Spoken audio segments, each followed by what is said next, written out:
মুবারক আসলে দেখবে কাকে জোর করে ইতিকাফে বসানো যায়। তো এখন মনে করেন একজন ব্যবসাদার মানুষ, তাকে যদি বলা হয় ভাই আপনি একটু ইতিকাফে বসেন, সে কি ইতিকাফে বসবে? একটু কথা বলেন আমার সাথে ভাই, বসবে না। একজন চাষি মানুষকে যদি বলা হয় ভাই একটু ইতিকাফে বসেন, সে কি বসবে? কিন্তু তার কর্তব্য ছিল কি বসার? ছিল কি না? সব থেকে ব্যস্ত মানুষ, রাষ্ট্র শাসন করেছে আমার আপনার নবী হযরত মুহাম্মদুর রাসূলুল্লাহ, সকলে বলি সাল্লাল্লাহু আলাইহি ওয়াসাল্লাম। সাহাবায়ে কিরামদের দর্স করিয়েছে, মসজিদে নববীতে ওয়াজ করেছে, বদরের যুদ্ধের সময় যুদ্ধ করেছে, কাফেরদের সাথে যুদ্ধ করেছে, যখন তরবারি ধরার সময় তরবারি ধরেছে, যখন কাজের সময় তখন কাজ করেছে, যখন বুকে পাথর বাঁধার সময় হয়েছে তখন বুকে পাথর বেঁধেছে। আমার আপনার নবী তিনিও নানা হয়েছে, তিনিও একজন স্বামী হয়েছে, আপনি একজন স্বামী হয়েছেন, আপনি একজন নানা হয়েছেন। আমার আপনার নবী তিনিও একজন ব্যস্ত মানুষ ছিল, আপনি একজন ব্যস্ত মানুষ হয়েছেন। আমার আপনার নবীরও সংসার ছিল, আপনারও সংসার আছে, আপনিও ব্যবসা বাণিজ্য করেন, আমার আপনার নবী ব্যবসা বাণিজ্য করেছে, আমার আপনার নবী রমজানুল মুবারকে রোজা রেখেছে, তারপরেই তো আপনি উম্মত হয়ে আপনি রোজা রাখতেছেন।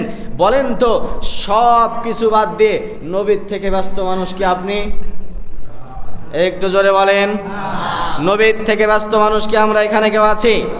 এবার আমরা আসেন রমজানুল মুবারকে এমন কোনো হাদিস দ্বারা এমন কোনো দলিল কেউ আজ পর্যন্ত দেখাইতে পারে নাই নবীর এই জিন্দেগিতে নবী একটা ইতিকাফ কাজা করেছে।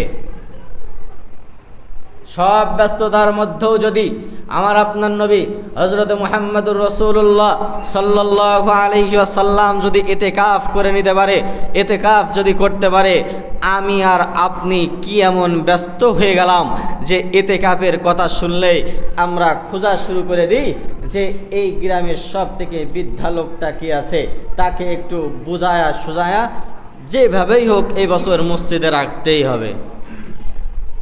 চাচার কাছে যদি বলে চাচা রমজানুল মুবারক পাইলেন, সব ইবাদত বন্দেগী তো আপনারা করলেন, কিন্তু চাচা আমি আপনার সন্তানের বয়সের একজন সন্তান, আপনার কাছে একটা আবদার করার জন্য আসলাম।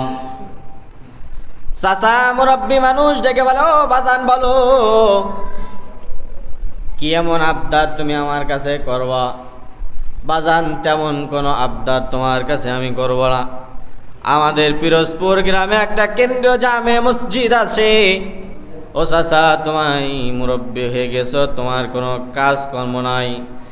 ও চাচা তোমার কোনো ইবাদত করা লাগবে না, তুমি শুধু মসজিদে যাবা, মসজিদের এক কোনায় তোমার বেডিং পাত্র নিয়ে তুমি থাকবা। ও চাচা তুমি চিন্তা করছো তুমি পান খাও, মনে মনে চিন্তা করছো যে তুমি যদি ইতিকাফে যাও তোমার পান কিরা কিনে দেবে। ও চাচা বলো তোমার এই ১-১০ দিনে তোমার কত পণ পান লাগবে? ও চাচা তোমার পানও কিনে দিয়ে গেলাম। ও চাচা তোমার চুবরি যা কিছু লাগে সব কিছু তোমার দিয়ে গেলাম। চাচা আমি পিরোজপুর কেন্দ্রীয় জামে মসজিদের একজন অমুক, আমি তোমার কাছে আবদার করে আজকে যাব। চাচা আমাদের মসজিদে যদি ইতিকাফে কেউ না থাকে মসজিদ খালি হয়ে যাবে, পুরা গ্রামের মানুষ গুনাহগার হয়ে যাবে। ও চাচা তোমার কোনো কাজ নাই, ও চাচা তোমার কোনো সংসার নাই, তুমি যদি পারো তুমি মসজিদে ইতিকাফে বসে যাও। সম্মানিত ভাইরা আমার, সব থেকে ব্যস্ত মানুষ আমার আপনার নবী হযরতে মুহাম্মদুর রাসূলুল্লাহ সাল্লাল্লাহু আলাইহি ওয়াসাল্লাম জীবনে কোনো ইতিকাফ মিস করলেন না, জীবনে একটা ইতিকাফ মিস করলেন না। নফল ইতিকাফ তো করলেন, সুন্নত ইতিকাফও করলেন, সব সময় ইবাদত বন্দেগীতেই কাটাতে শুরু করলেন, সব সময় ইবাদতের উপরেই থাকতেন, ইবাদতের উপরেই থাকতেন। আর আমরা রমজান পাইলাম, ইতিকাফের কথা যদি একজন যুবক ভাইকে যদি বলা হয়, ও যুবক ভাই আসেন 20 রমজানে সূর্য অস্তর পরে যখন সূর্য যখন ডুবে যাবে, ইফতারের আগ মুহূর্তে তুমি মসজিদে চলে আসবা। মসজিদে ব্যাটিং পাত্র নিয়ে চলে আসবা। 20 রমজানের রাত থেকে শাওয়ালের চাঁদ ওঠার আগ পর্যন্ত তুমি মসজিদে থাকবা। যাদের ভাড়া দিয়ে রাখবেন তারা কি করবে শোনেন। বুঝায় শোনায় তো আপনি মসজিদে আনলেন, এই 10 দিন ও খাবে দাবে ফুর্তি করবে ঘুমাবে। মাগরিবের নামাজ হবে মসজিদে, শাওয়ালের চাঁদ দেখা গিয়েছে ইফতারির সময়, ও ইফতারি করেই ব্যাটিং নিয়ে ওই মসজিদের উত্তর গেট দিয়ে ঢুকবে, যাতে আমার কেউ দেখতে না পারে। পিছন থেকে চাচা যদি জিজ্ঞাসা করে, চাচা তুমি তো ইতিকাফে ছিলে, এখন তুমি কোথায় যাচ্ছ? চাচা ডেকে বলবে শোনো, আমার সাথে ডিল ছিল শাওয়ালের চাঁদ দেখার আগ পর্যন্ত মসজিদে থাকা। শাওয়ালের চাঁদ দেখা গিয়েছে, আমার সাথে এমন কন্ট্যাক্ট হয়নি যে মাগরিবের নামাজ পড়ে যাইতে হবে। আমার সাথে কথা হয়েছে যে শাওয়ালের চাঁদ দেখা যাবে, তখন তুমি মসজিদ থেকে চলে আসবা। তাই শাওয়ালের চাঁদ, বাঁকা চাঁদ আকাশে দেখা গিয়েছে, তাই আমি মসজিদ থেকে চলে যাচ্ছি। আমার সাথে মাগরিবের নামাজের কন্ট্যাক্ট হয় নাই। বোঝাইতে পেরেছি আপনাদের? সম্মানিত ভাইরা আমার, জাকাতের লুঙ্গি দিয়ে আপনি চাচাকে ইতিকাফে বসাইলেন, জাকাতের লুঙ্গি দিয়ে জাকাতের জিনিসপত্র দিয়ে আপনি চাচাকে আপনি ইতিকাফে বসাইলেন, কি ফায়দা আপনার হইল? এই শেষ দশকে একটা রাত আছে, রাতটার নাম হলো কি আপনারা জানেন? হ্যাঁ, একটু জোরে বলেন। শবে কদর। যারা এই ইতিকাফে থাকবে এরা মনে হয় পাবে না এই রাত। হ্যাঁ, পাবে কিনা? বেজর রাতগুলা তালাশ করবে। 21-এর রাত, 20 রমজানে যখন মসজিদে আছে, 21-এর রাত পেয়ে গেছে, 23-এর রাত পেয়ে গেছে, 25-এর রাত পেয়ে গেছে, 27-এর রাত পেয়ে গেছে, 29-এর রাত পেয়ে গেছে। আল্লাহ রসুল বলে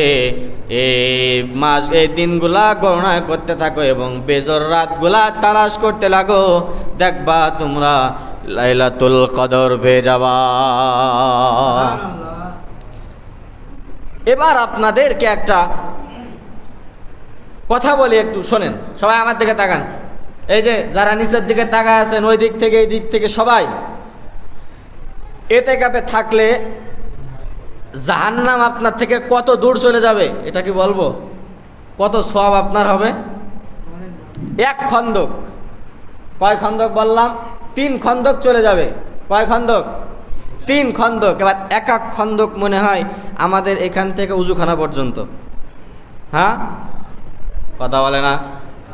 তাহলে মনে হয় এই জায়গা থেকে আমাদের এই উত্তরপাড়া মসজিদ পর্যন্ত, কালীগঞ্জ, ঝিনেদা, রাজশাহী, বাংলাদেশ তো পার হবে। হ্যাঁ, এক খন্দক কি এতটুকু? না, হ্যাঁ না তো একটা বলবেন। হ্যাঁ, এ বলতে হবে। 1 খন্দক এতটুকু দূর, বেশি দূর না। এই জমিন থেকে আসমান পর্যন্ত যত জায়গা খালি আছে এতটুকু জায়গা 1 খন্দক। সুবহানাল্লাহ বললেন না? এবার আবার বলি, কোনো একজন আল্লাহর বান্দা যদি একদিন ইতিকাফ করে, কয়দিন? একদিন। উদাহরণস্বরূপ বলতেছি, একদিন যদি ইতিকাফ করে, আল্লাহ রসুল বলেছেন তার থেকে জাহান্নাম 3 খন্দক দূরে চলে যাবে। এবার আসেন, 1 খন্দক কতটুকু? এই জমিন থেকে আসমান পর্যন্ত যতটুকু জায়গা খালি আছে এতটুক জায়গা করে 1 খন্দক। বলেন না সুবহানাল্লাহ?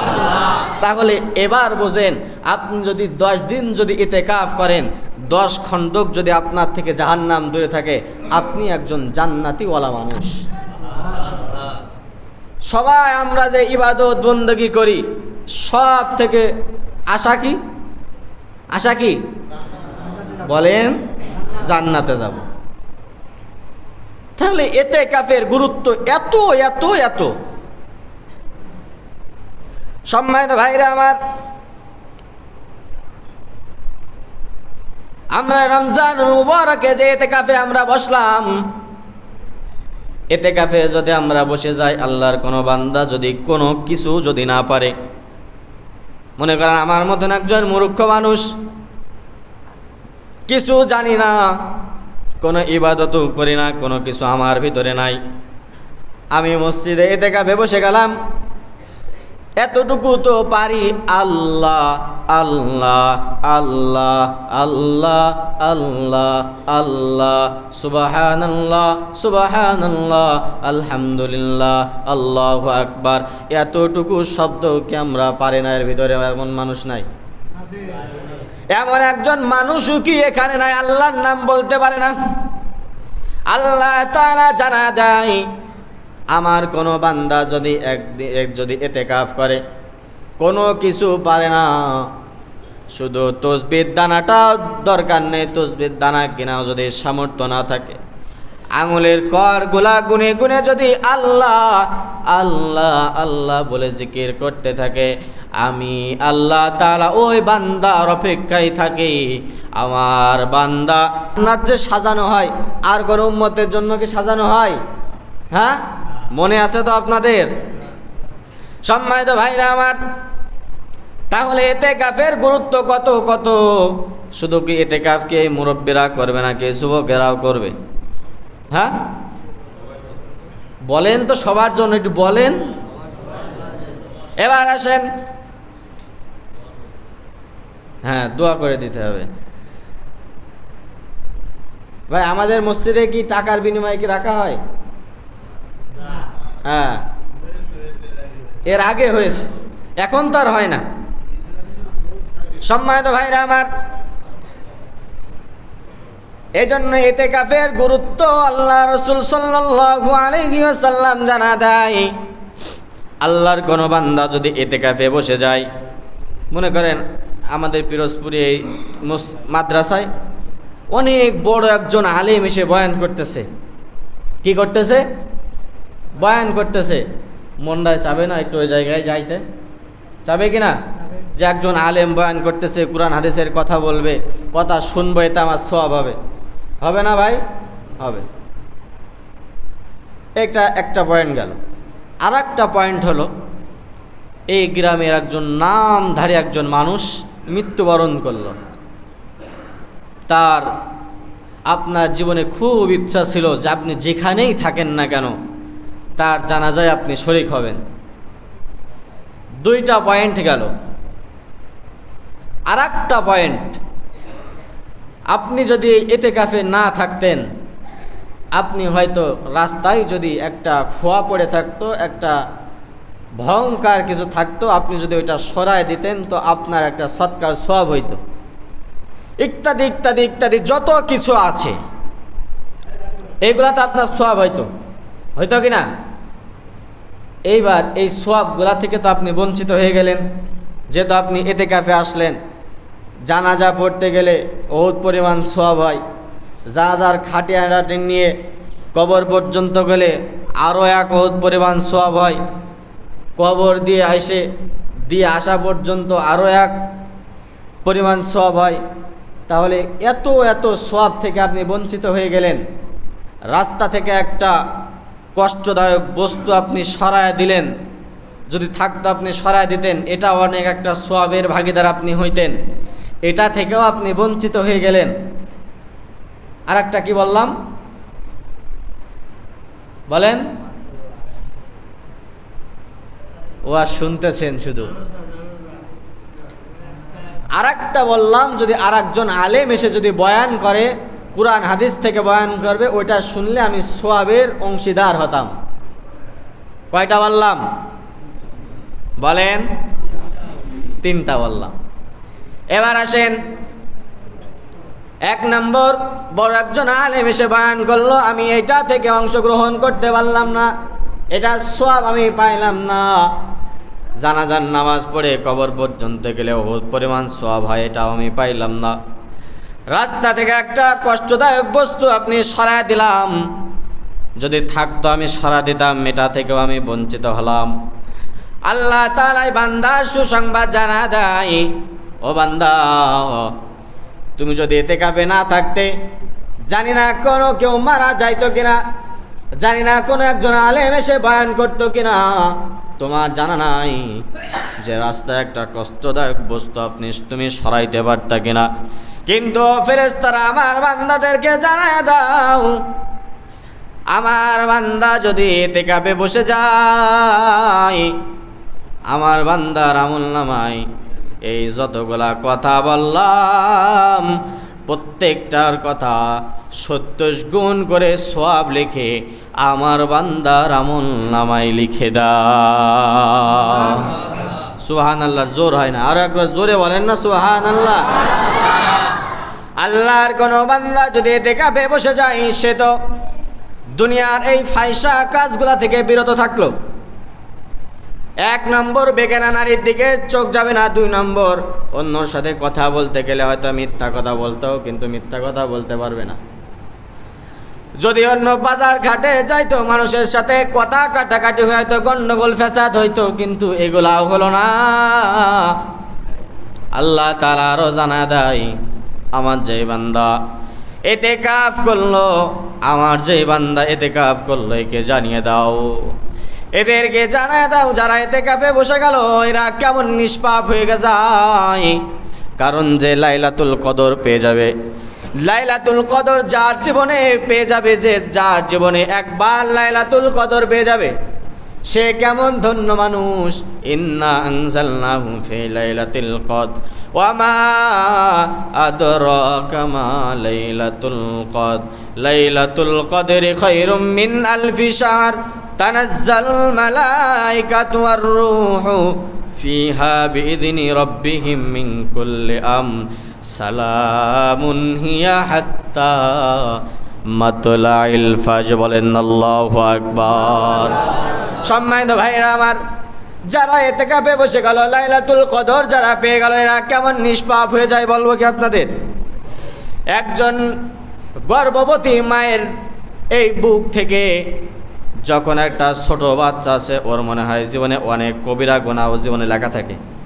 হ্যাঁ, সগীরা গুনাহ লেখা থাকে, শিরকের গুনাহ লেখা থাকে, অন্যর হক মারার গুনাহ কি লেখা থাকে?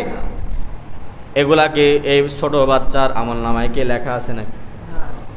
তাহলে এ কি বুঝলাম? এ হলো নিষ্পাপ। নিষ্পাপ কিনা? একজন ছোট বাচ্চা যখন দুনিয়ায় আসলো, সে একেবারে নিষ্পাপ হয়ে দুনিয়ায় আসে। সম্মানিত ভাইরা আমার, আল্লাহ তাআলা বান্দাদেরকে জানায় দেয়, তোমরা যারা ইতিকাফে থাকবা লাইলাতুল কদর বাবা, তোমরা ওই বান্দার মতন একজন নিষ্পাপ বান্দা হয়ে তোমরা ঈদের ময়দানে যাবা। এই রমজানে যে আমরা রোজা রাখলাম, এর বিনিময়ে আল্লাহ তাআলা আমাদের কি দেবে?